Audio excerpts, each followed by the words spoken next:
আসসালামু আলাইকুম গাইস, আপনারা কেমন আছেন? আশা করি সবাই ভালো আছেন। তো আজকে আমি নিয়ে আসলাম চিংড়ি মাছ দিয়া বিরিয়ানির রেসিপি।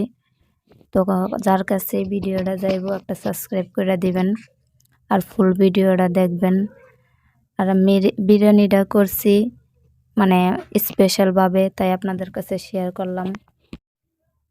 বাসমতি চাউল নিছি, আপনারা চাইলে পোলাওর চাউলও নিতে পারেন। তো দেখেন, প্রথমে আমি একটা কড়াই বসাই নিলাম। কড়াই বসায় নেওয়ার পর আমি কাজু বাদামগুলো ভাইজা নেব। কাজু বাদামের পরিমাণে আপনি চীনা বাদামও নিতে পারেন। আমার কাছে কাজু বাদাম ছিল, কাজু বাদামগুলো দিয়ে দিলাম। আর বাদামগুলা অপশনাল, আপনারা দিলে দিতে পারেন, না দিলে নাই। দিতে হইব এমন কোনো কথা নাই। তো প্রায় বাদামগুলো আমার ভাজা হয়ে গেছে।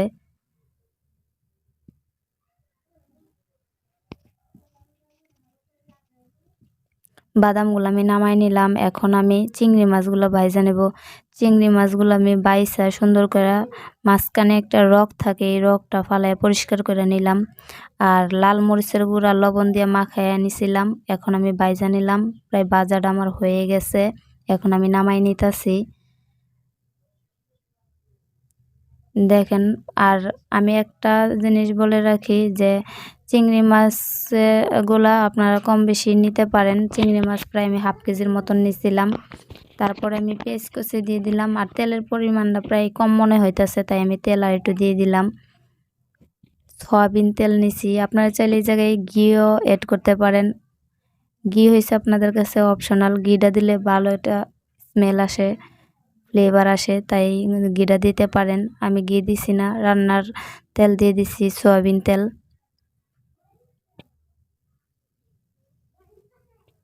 প্রায় পেস্ট আমার ভাজা হয়ে গেছে। এখন আমি গরম মশলা দিয়ে দিব। 2 পিস তেজপাতা দিছি, 4 পিস এলাচ, 2 পিস লবঙ্গ, আর 1 টুকরা দারচিনি দিয়ে দিছি আমি। আর গরম মশলার পরিমাণটা আপনারা বেশি নিতে পারেন, আমি একটু কমই নিছি। তো তারপরে দিয়ে দিলাম আদা রসুনের পেস্ট, আমার একসাথে ছিল, তাই 1.5 চামচ পরিমাণ আদা রসুনের পেস্ট নিছি।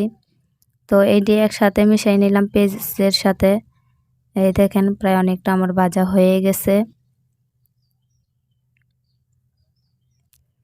আর যার কাছে ভিডিওটা যাবে ফুল ভিডিও দেখবেন। প্রায় ভাজা হয়ে গেছে। এখন আমি টমেটো সস দিয়ে দিলাম। আপনারা চাইলে এখানে টমেটো কুচিও অ্যাড করতে পারেন।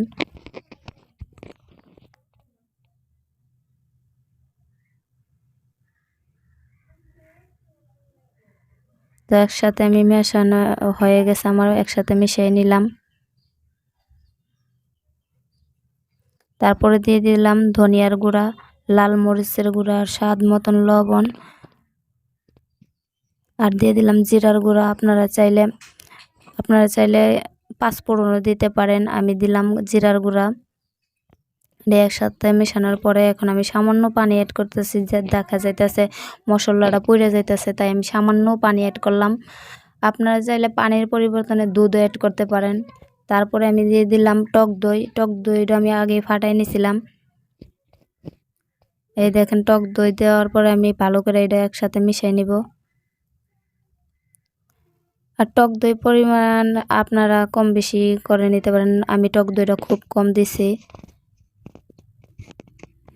এই দেখেন, টক দইটা মেশানো হয়ে গেছে। এখন আমি বিরিয়ানির মশলা দিয়ে দিতেছি। বিরিয়ানির মশলাটা আমি একটু বাড়াই দিছি, আর আমি বিরিয়ানিটা অল্পই পাকাবো।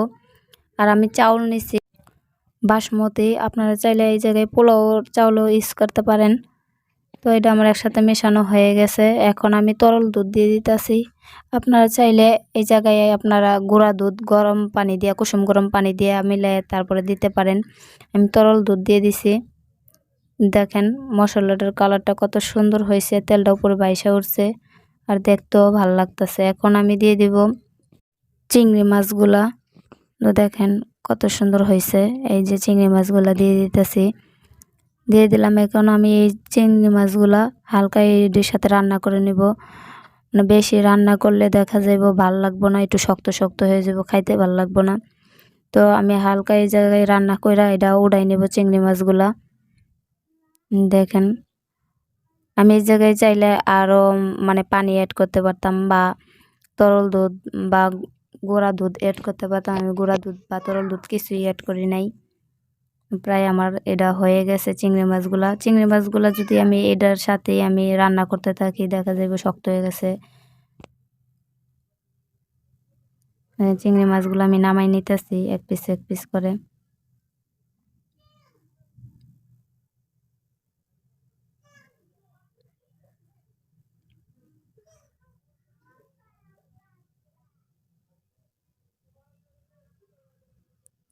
আর আরেকটা কথা, যে সময় আপনি চিংড়ি মাছগুলো নামাই নিবেন চুলার আগুনটা একটু কমায় রাখবেন।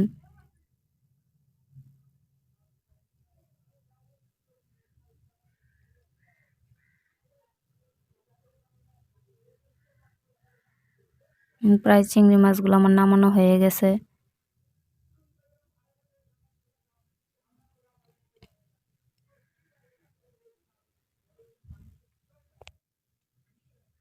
এখন আমি দিয়ে দিলাম কাজু বাদাম, তারপরে দিয়ে দিব কিশমিশ। কাজু বাদামটা একসাথে মেশানোর পরে কিশমিশগুলো অ্যাড করব। কিশমিশটা দিলে দেখা যায় ভালো লাগে। দেখেন কিশমিশগুলো দিয়ে দিলাম। কিশমিশটা আপনারা মানে দিলে দিতে পারেন, না দিলে নাই। কিশমিশটা দেখা যায় বিরিয়ানির সাথে খাইলে অন্যরকম, খাওয়ার মধ্যে পড়লে অন্যরকম একটা ভাল লাগে। তারপরে দিয়ে দিলাম 5 পিস কাঁচামরিচ। এখন আমি দিয়ে দিলাম চাউলগুলা আমি আধা ঘন্টা ভিজিয়ে রাখছিলাম, প্রায় আধা ঘন্টা 25 মিনিটের মতন 30 মিনিটের মতন ভিজিয়ে রাখার পরে আমি ধুয়ে পানিটা ঝরাই রাখছি। চাউলটা ভিজায় রাখলে দেখা যায় কি চাউলটা রান্না করলে অনেকটা ভালো হয়, ভিজায় রাখাটাই এটা মনে করি ভালো। মশলার সাথে মেশানোর পরে আমি পানি অ্যাড করব। এটা ভাজার কোনো দরকার নাই, বেশি একটা যে ভাজতে হবে এমন কোনো কথা নাই। পোলাওর চালটা একটু ভাজা নিতে হয়, আর এটা আমি মশলার সাথে মাখাই নিতেছি একসাথে সবগুলা। এতটুক পরিমাণে ভাজা হইব, আর বেশি ভাজা যাইব না, দেখা যাইব পরে চাউলগুলো ভেঙে গেছে। তো আমি চাউল নিছি 1 কাপ পরিমাণ, যেইটাতে আমি চাউল দিছি এইটার পরিমাণে আমি পানি দিতে দিতেছি 2 কাপ। প্রায় আমি 2 কাপে নিছি, কম নেই নাই। আমার 2 কাপই লাগবো, যেহেতু আমার কড়াইটা অনেক ছড়ানো তাই 2 কাপ লাগবো। দেখা যাব কড়াইটা বা কোনো হাঁড়িতে রান্না করতেছেন পানির পরিমাণটা একটু কম দিলেও কোনো ব্যাপার না। আর এই চাউল রান্না করতে গেলে বেশি নাড়াচাড়া করুন যাব না, দেখা যাবে চাউলগুলো অনেকটা ভেঙে গেছে, পোলাওর চাউলের মতন হয়ে গেছে। এই দেখেন প্রায় আমার অনেকটা মানে পানিটা শুকায় গেছে, আর দেখতে কত ভালো লাগতেছে। এখন আমি আবার দিয়ে দিলাম চিংড়ি মাছগুলা, দিয়ে একসাথে মিশিয়ে নিব। পানিটা অনেকটা কমে আসলে তারপরে চিংড়ি মাছগুলা দিবেন। প্রায় দেখা যাব সব কিছুর সাথে অ্যাডজাস্ট হয়ে গেল, আর ভাল লাগলো দেখতেও, ভাল লাগলো খাইতেও ভাল লাগলো।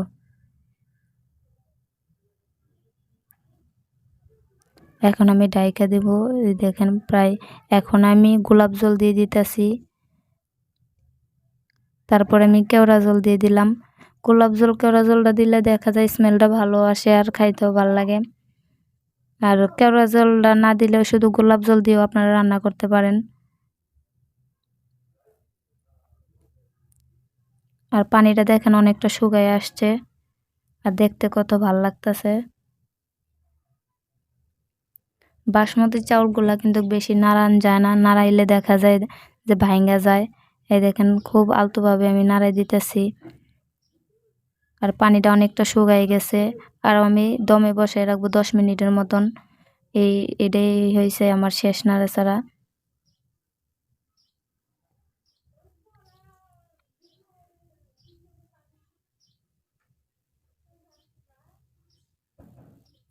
এই দেখেন প্রায় আমার রান্নাটা হয়ে গেছে। আপনাদেরকে দেখানোর জন্য আবার আমি নাড়া দিয়ে দেখাই দিতেছি, আর দেখতে কতটা ভালো লাগতেছে আপনারা দেখলেই বুঝতে পারবেন। এই দেখেন বাসমতি চাউল নিছি, আপনারা চাইলে পোলাওর চাউলও নিতে পারেন। কতটা ঝরঝরে হয়েছে, এই দেখেন কতটা ঝরঝরে হয়েছে। আপনারা মানে ভালো করে ফলো করলে দেখতে পারবেন কতটা ঝরঝরে হয়েছে, কতটা সুন্দর হয়েছে। প্রত্যেকটা চাল মানে অন্যরকম হয়েছে, ফুইটা মানে বড় বড় হয়ে গেছে। আর দেখেন আমি পরিবেশন করছি, আর কালারটাও কত সুন্দর হয়েছে, লোভনীয় হয়েছে। আর কার কাছে কেমন লাগছে অবশ্যই কমেন্ট বক্সে জানাবেন। সবাই ভালো থাকবেন। আসসালামু আলাইকুম।